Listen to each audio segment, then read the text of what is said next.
Was the Quran originally written in Aramaic rather than Arabic? A few years ago, a book entitled The Syro-Aramaic Reading of the Quran was written by Christoph Luxemburg, where he was arguing that the best way to understand the Quran is not through the Arabic language, but rather through Aramaic, the language of Jesus and one of the three languages of the Holy Bible.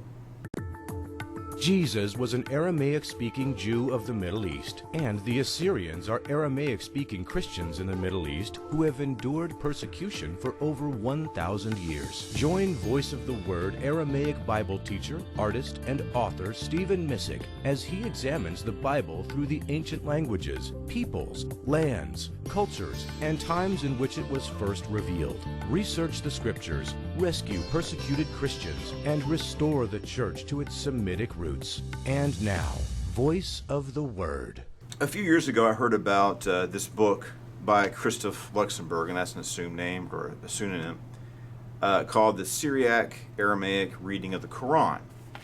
And he's arguing in that book that the Quran originally has Aramaic texts as its original language and not Arabic. But if you have read the Quran translation, the Quran is very clear that it's the Arabic Quran. That's one of its claims to authority. It stresses the fact that it's written in Arabic. And so it's easy to dismiss these arguments, especially what was taken from this book and used by Islamic apologists was the idea that it's not saying that if you die as a warrior, if you die in the process of killing the infidel, you die and you go to heaven, where you have the Houris.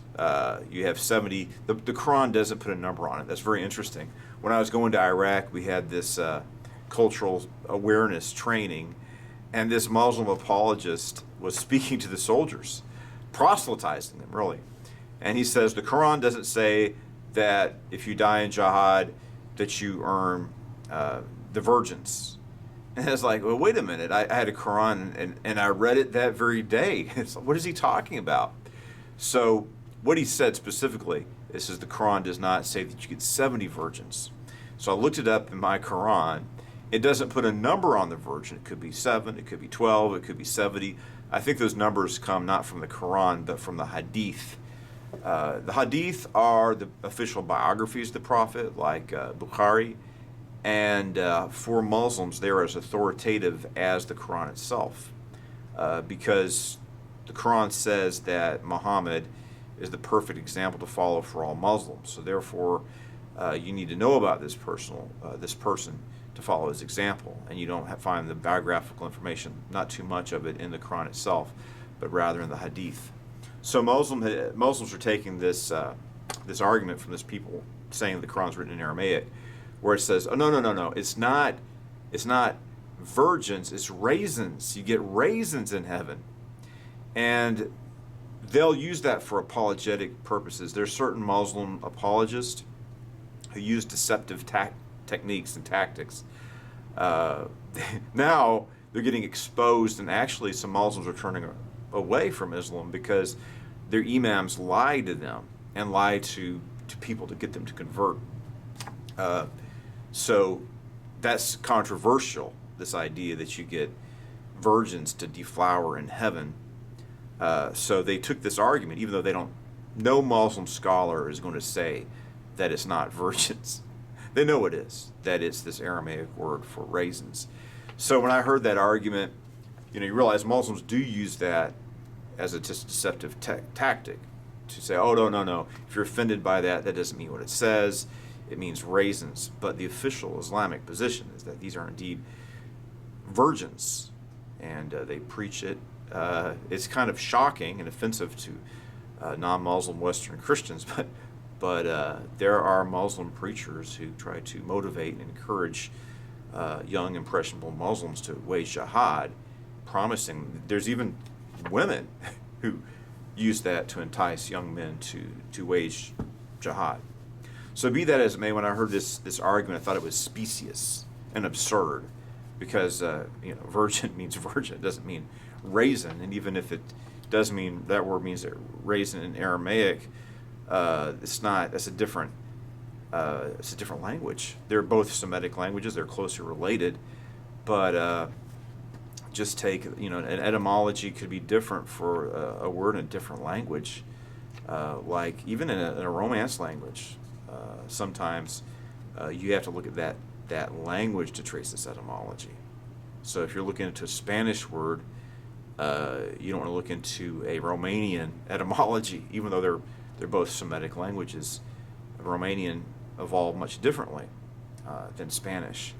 So you have to bear that in mind when you're using the scientific principles of linguistics.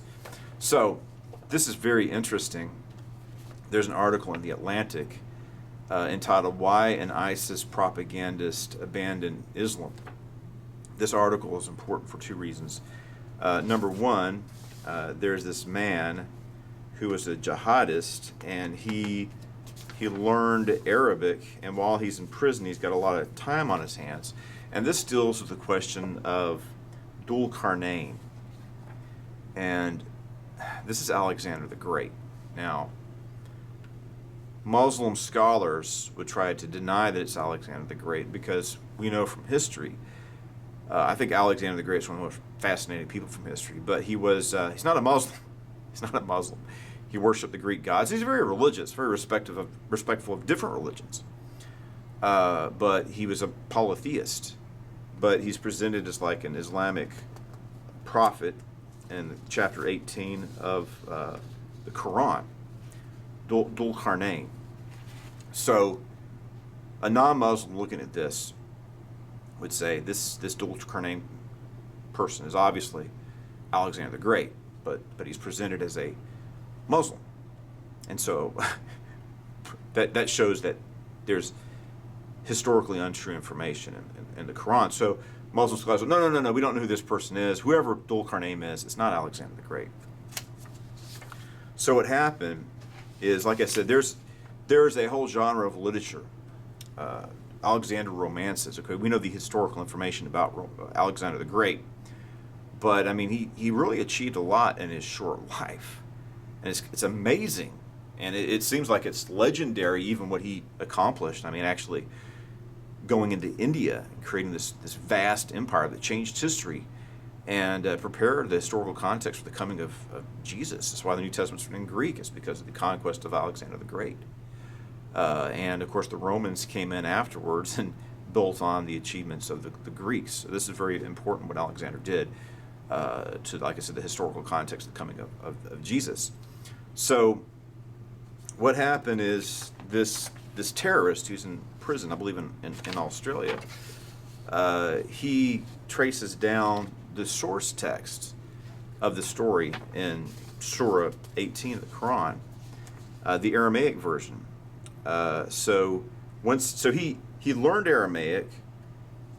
He gets a copy of the Alexander Romance, and it's obvious to him that Muhammad did borrow from this Aramaic story of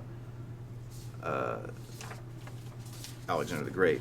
In prison, I'll just read what it says here. His rehabilitation. I want to get back to rehabilitation in a little bit. This terrorist is, his name is Ser Antonio.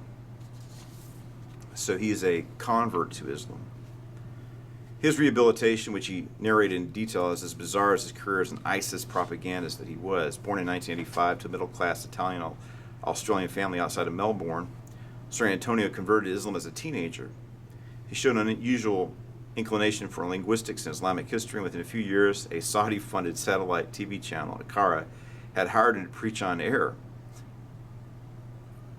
Saudi Arabia has financed the 9/11 attacks, heavily involved in terrorism, on subjects including Arabic philology and Islamic readings of the Wizard of Oz.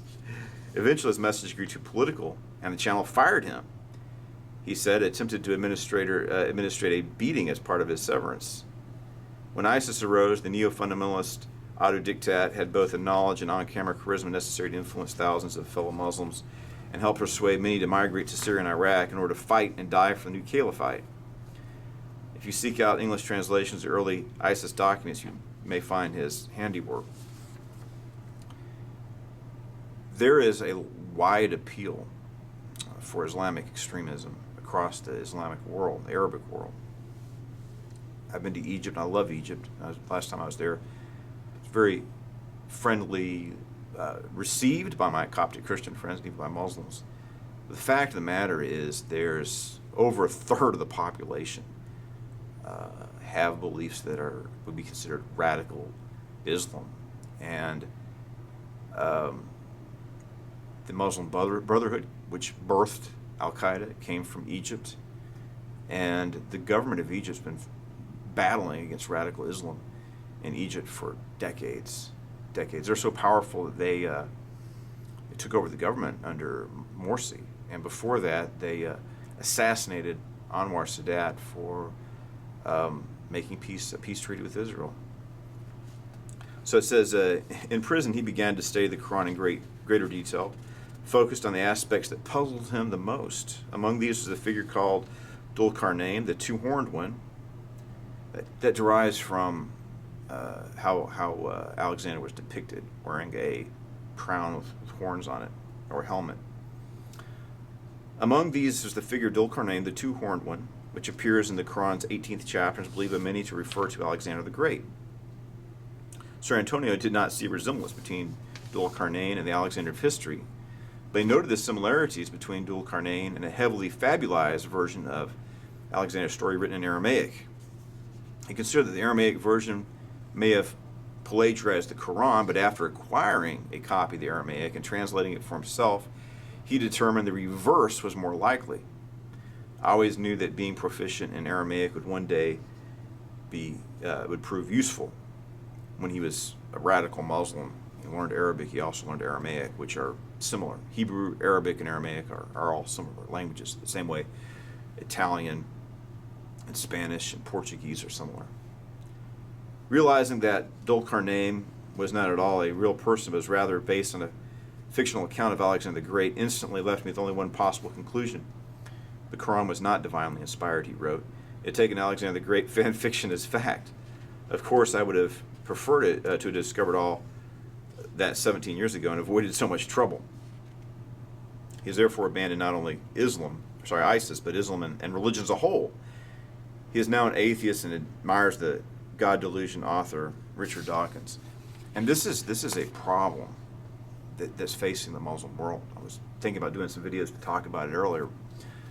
But the problem is that Muslims have it ingrained in them that the Quran is the final and perfect word of God.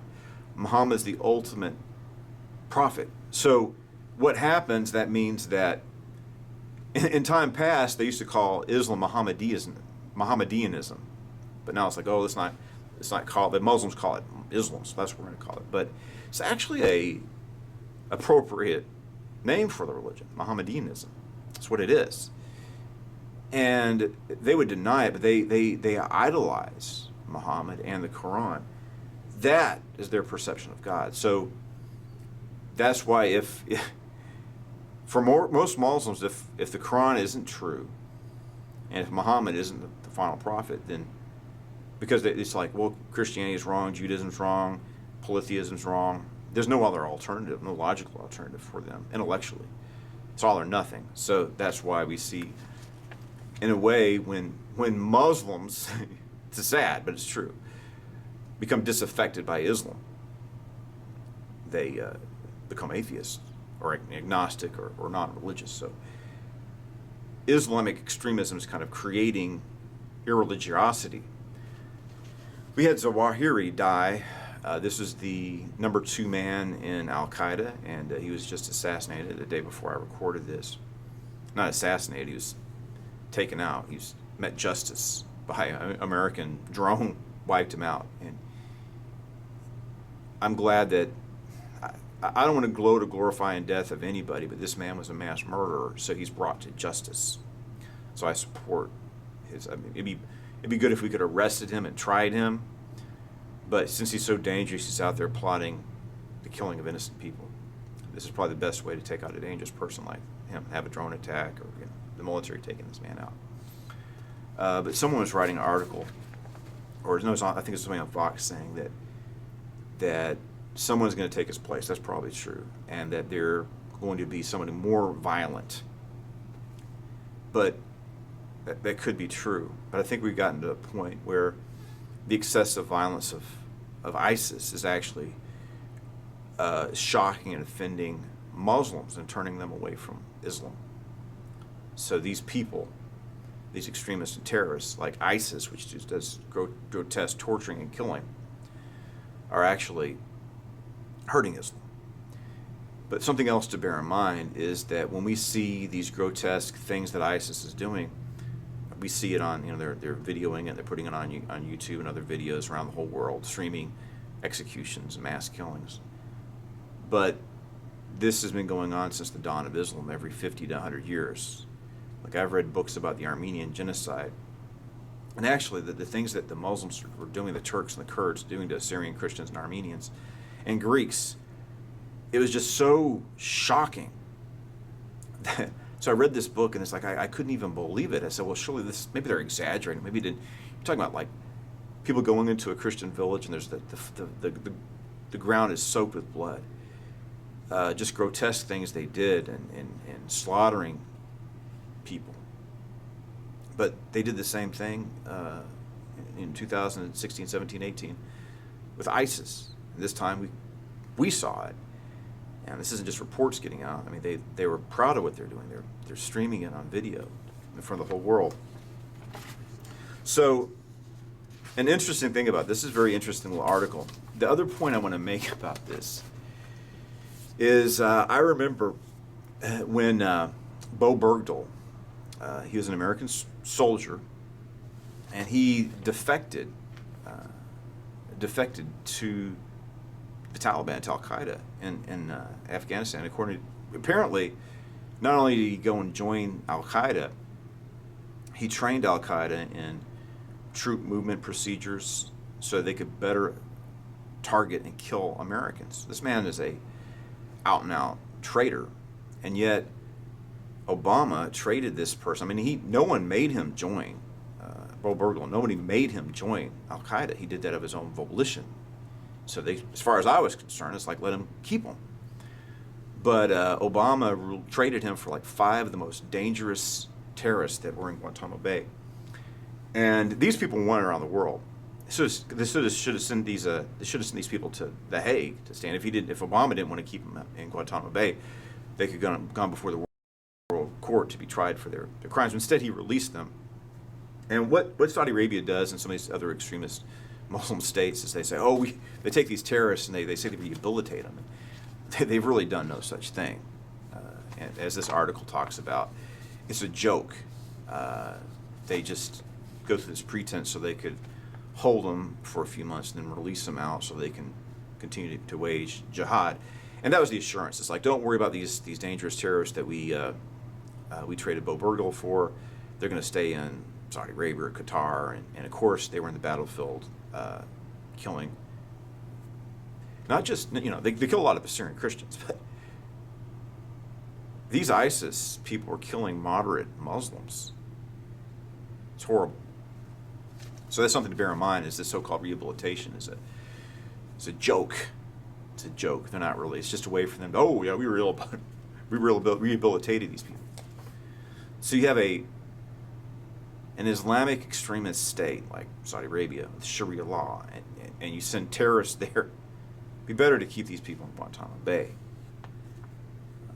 So the other interesting thing about this article he doesn't get into is there are stories in the Quran. It's interesting that the biblical stories in the Quran aren't usually derived from the Bible. They're derived from Jewish midrash. That's oral retellings, legendary retellings of the Bible. Even to this day, they learn midrash stories. Actually, most Jewish people, their exposure to the Bible stories are through Jewish midrash rather than the text of Scripture itself. And it's the midrashic tales like Abraham versus Nimrod and Solomon's marvelous glass four-lord palace and the Queen of Sheba. These are all that we find. These stories we find in the Quran aren't from the Scriptures; they're from midrash. And the New Testament stories are from Gnostic texts. That the ones that have survived are, you got the Arabic infancy gospel of Thomas, which is a Gnostic gospel, but it was probably originally written in Aramaic. And these stories, like you read the story of Jesus talking from the cradle, newborn Jesus, Jesus being born under a palm, it's like the palm tree, or it's like, where do these stories come from? Not in the Bible. They're from Gnostic, Aramaic gospels. And how did that happen? According to the Quran, or actually Islamic tradition, Muhammad could neither read nor write, and so the Quran was dictated to professional memorizers, supposedly.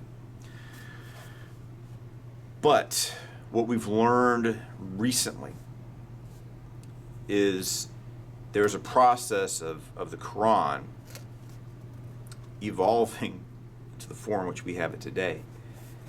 And they found some older Qurans, I think in Sana'a, Yemen, and in the roof of a mosque, in the dome, there's a bunch of ancient texts that have been stuffed in there, and they found ancient Qurans. And the Quran evolved, it developed. It's a process of developing the Quran. For instance, there's this church father, St. John of Damascus, and he's quoting from the Quran. He tells the story of the camel of God, which apparently was a whole surah in the Quran he was looking at. Now in the Quran today, the camel of God, there's a few verses here and a few verses there. So John of Damascus was looking at an earlier version of the Quran, older than what we have today.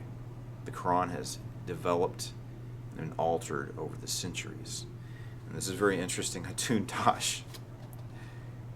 There's this Muslim apologist called Yasser Qadi, and he's teaching that there's only one Quran. You look at the Bible, you got so many different texts. You got the Latin Vulgate, you got the Greek Septuagint, you got the Textus Receptus, and you got the Codex Sinaiticus, and you got the Aramaic Peshitta. You got all these different texts, but we have one Quran, and that's the true scriptures. And he's been saying that until recently. But then Hatun Tash, she was traveling around the Arabic world, and she got 38 Qurans, and every single one of those Qurans is different from the others, and sometimes substantial, substantive ways. Because when Muslims are saying that, like, there's only one Quran, all the manuscripts are the exact same, wherever you go in the world, it's like, wow, that's kind of a bold claim. Because if you have men copying a manuscript over, there's going to be textual variance and there's going to be scribal mistakes. And what you do is you use the different texts together to, that's what we do, textual criticism, to establish the text as it was originally written. Look at different manuscript traditions and try to ascertain the original text. And obviously that's going to be true if the book is copied for over 1,000 years. You're going to have textual variance. And of course they do. So Hatun Tash has, like, she goes to Speaker's Corner, and what they do is they try to steal her Qurans or physically assault her. And it's like, here's 38 Qurans, look at them. Everyone, look at this one. Oh, here's this surah in this version. Here's the surah in that one. Look, it's different. So there's a reason for that, but there's a process of the evolution of the Quran. The second thing is the life of the so-called Prophet Muhammad. That was also something that developed over decades, if not centuries. There's a book written by, or an actual documentary by Tom Holland on Islam, and he's surprised because he's written a lot of books about antiquity, about the Romans, the Spartans, and he's interested in ancient imperialism, and he decided to write a book about the Islamic conquest. And then he discovers there's no historical evidence that Islam as we know it existed until the year 6 92, decades after the supposed death of the so-called Prophet Muhammad. And then you also have the book, it's The Death of a Prophet, I think it's written by Stephen Shoemake, where, and Tom Holland talks about the same thing, the Muslim sources say that Muhammad died in the year 632 in Yathrib or Medina. And yet the contemporary accounts describe Muhammad as waging war in Palestine, on the Holy Land, up in Syria, in the year 634, 2 years after he supposedly died. So it seems like Muhammad might not even have died until the year 636 or 638. It's surprising. And what has happened until recently is scholars took Muslims' claims at face value and believed in, the Quran must be, unaltered like they said, or these biographies of Muhammad, which were written sometimes centuries after the time of Muhammad, must be historically true. You can't do that anymore. And this is kind of exciting time, is now we're trying to find out. Scholars are researching to see what we what we really know. And now it seems like it's very little we can say what we know historically. I mean, if Muslims got the death of Muhammad off by years, and he didn't even die where they claimed he died at, how can we trust anything in these hadiths, which are written centuries after Muhammad supposedly died? So it's a very, very interesting period when we're starting to look at this Islam and history and the Quran and history.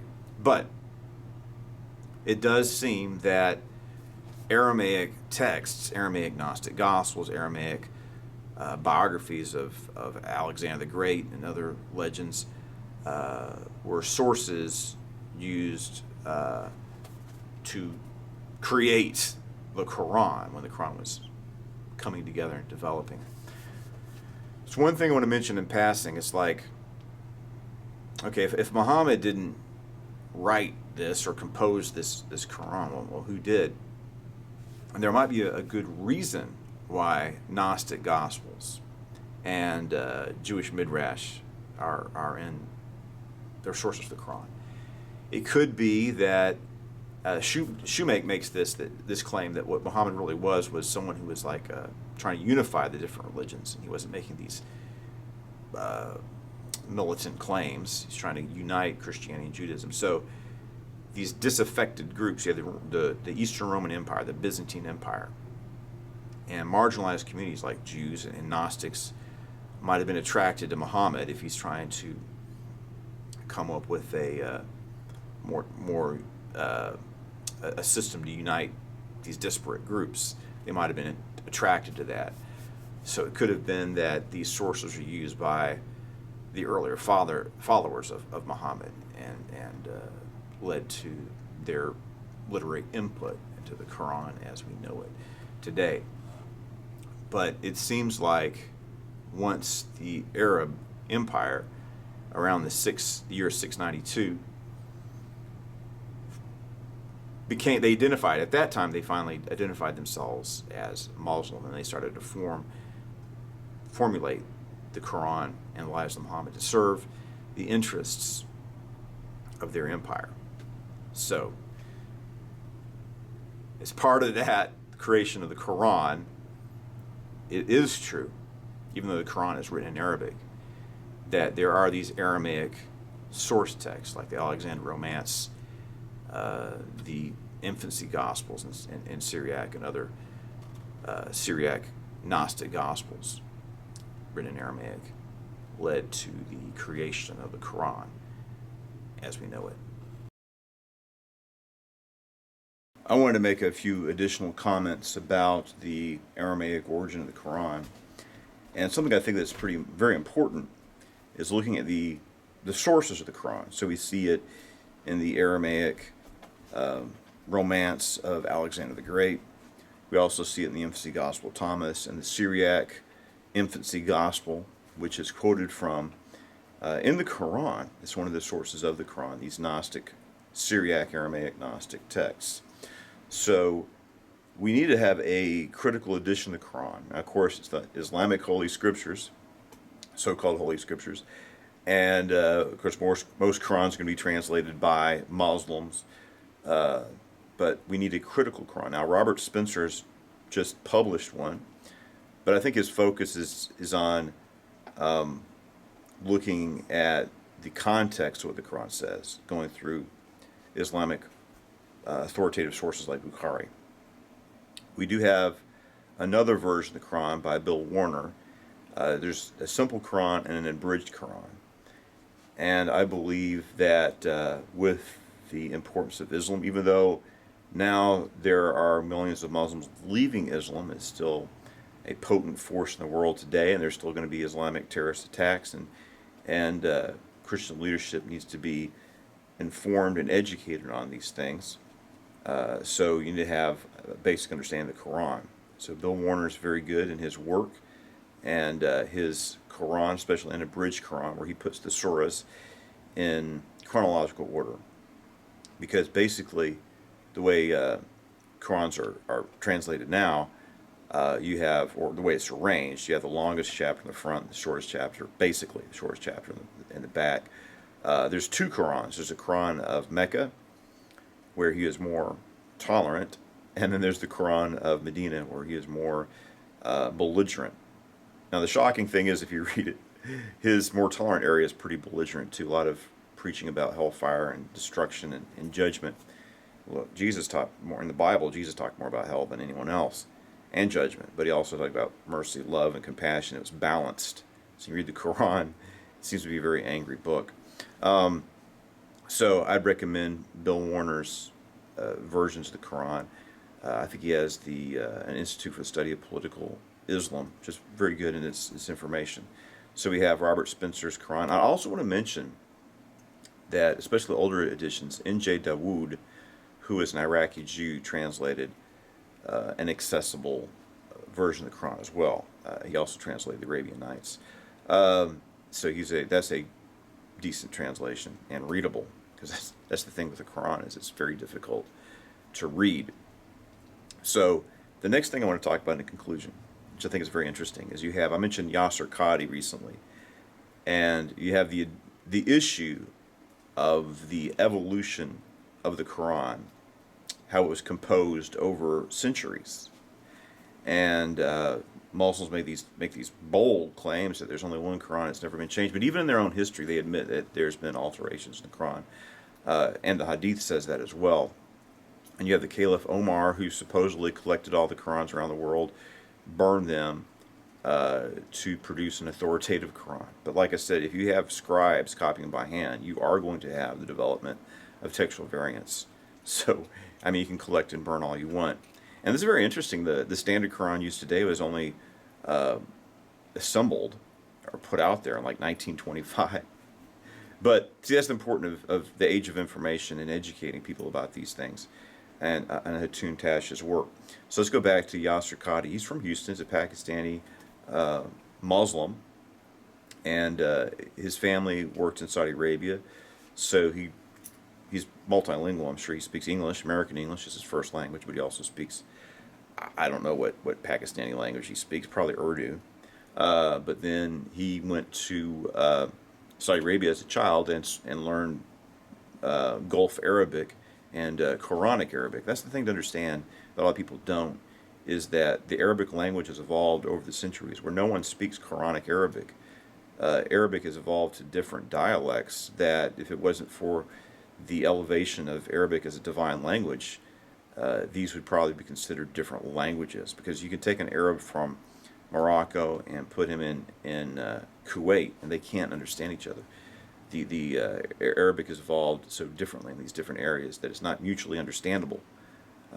So that's why they invented an artificial language called Fusha, Modern Standard Arabic, as an artificial, to bridge the gap between Quranic Arabic and modern Arabic dialects, but also to have a form of Arabic to unify all these different Arabic languages that are spoken today, which are not mutually intelligible. So, but Yasser Qadi goes to Saudi Arabia, he learns Arabic, and he's academically inclined, so this is very interesting. So Saudi Arabia, after 9/11, they have these huge endowments. We're going to give this university $10 million to create an institute for the study of Islam and Middle Eastern studies. And of course, these universities want, tens or hundreds of millions of dollars, these endowments. They dutifully open these schools of Islamic studies.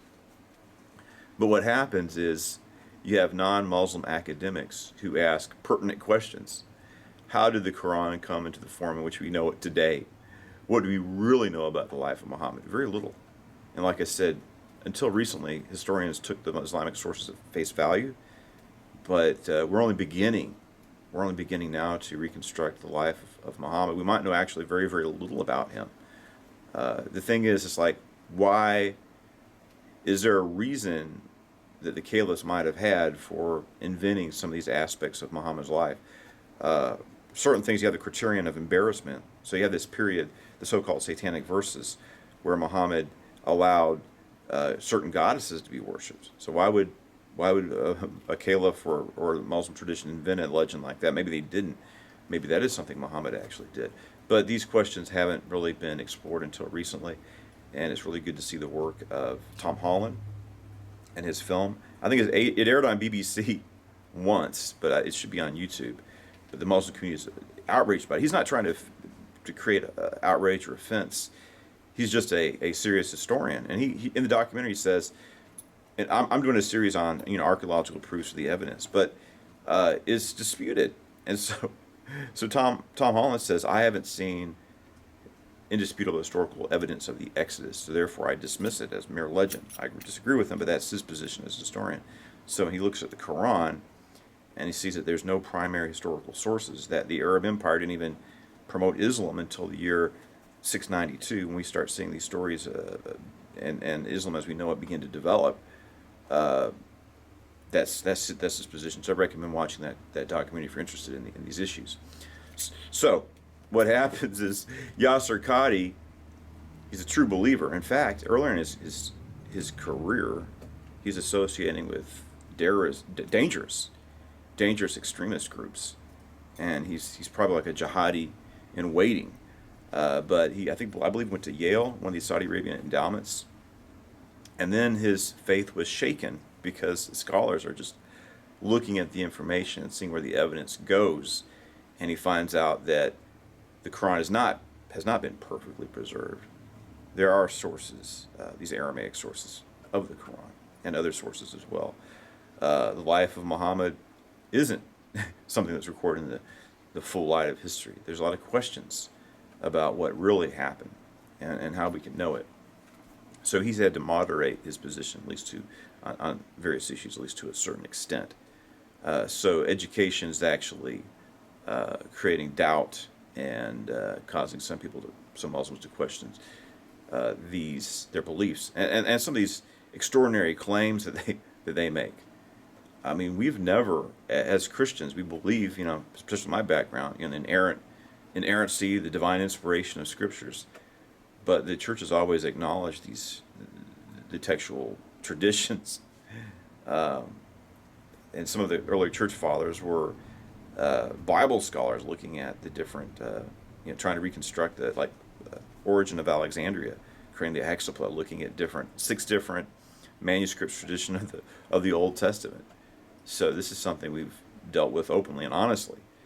And with textual scholars say, well, with all the manuscripts we have in the New Testament, we believe that we can reconstruct the text as it was originally written, with only 1 or 2% questionable reconstructions. But he says even then, the issue, the textual variants, don't have any bearing on theology or Christian doctrine. It's like, is there an and or an or a the there? It doesn't really change or challenge beliefs. But as I was mentioning, this is really incredible. I remember I was in Egypt on a subway.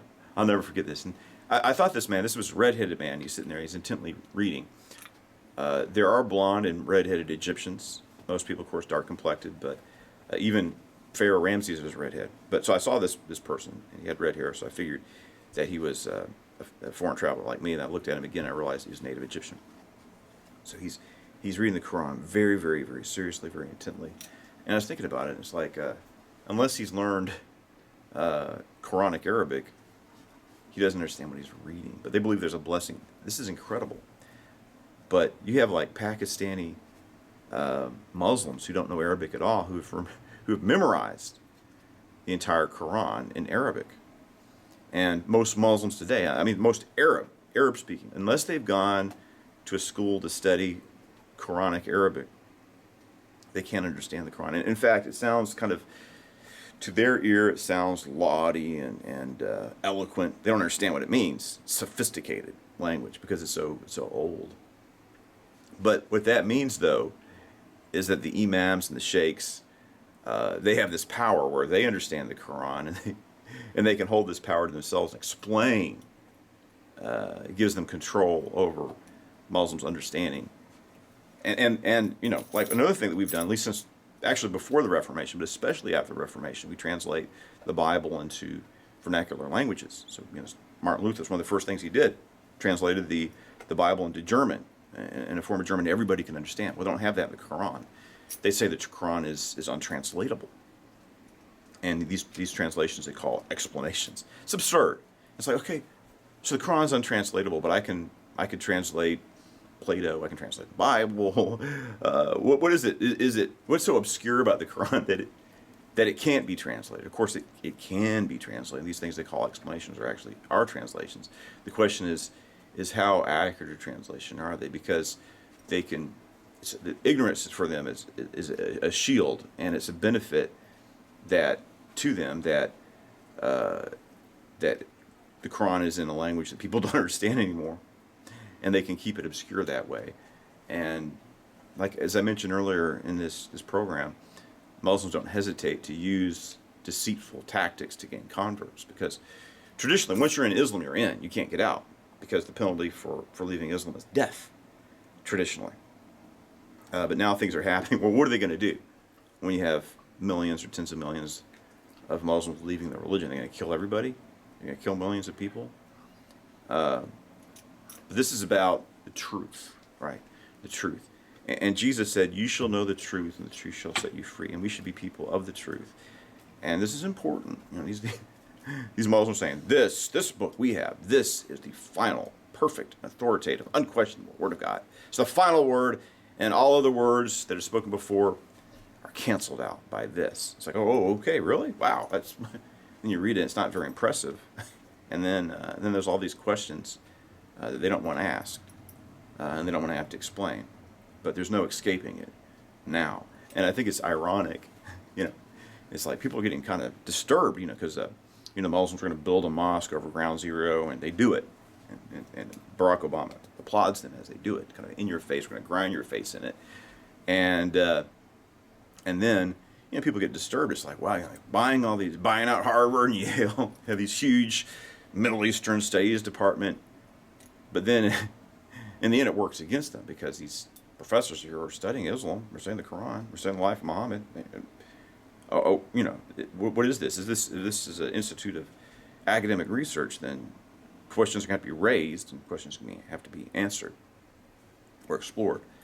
And that's where you have Yasser Qadi starting off as a wild-eyed fanatic, and now he's equivocating.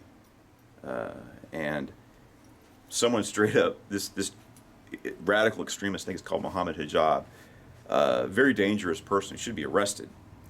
He's in Speaker's Corner, and he was behind one of these assaults and attacks on Hatun Tash.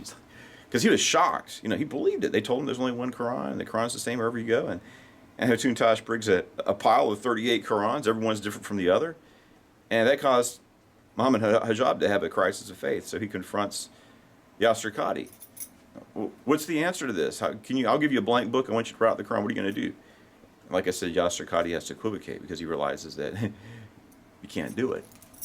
You can't create it. There's no authoritative version of the Quran, because the tradition of transmission, traditions, and he has to admit that there are holes in the narrative of the Quran and the life of Muhammad. Holes, big holes.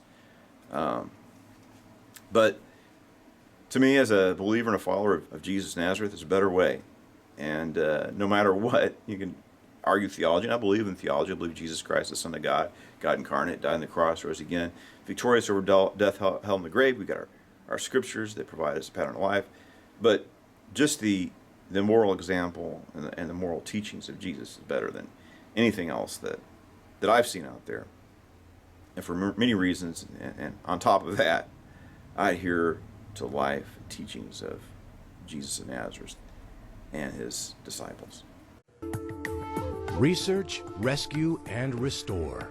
Help Voice of the Word and Aramaic Christian Ministries mission research the ancient languages, peoples, lands, cultures, and times of the Bible. Rescue persecuted Assyrian Christians in the Middle East and restore Christianity to its original Semitic roots. For Stephen Missick's books, online giving, and other resources from Aramaic Christian Ministries, visit www.stephenmissick.com. Join us next time on Voice of the Word as we research the Scriptures, rescue persecuted Christians, and restore the Church to its Semitic roots.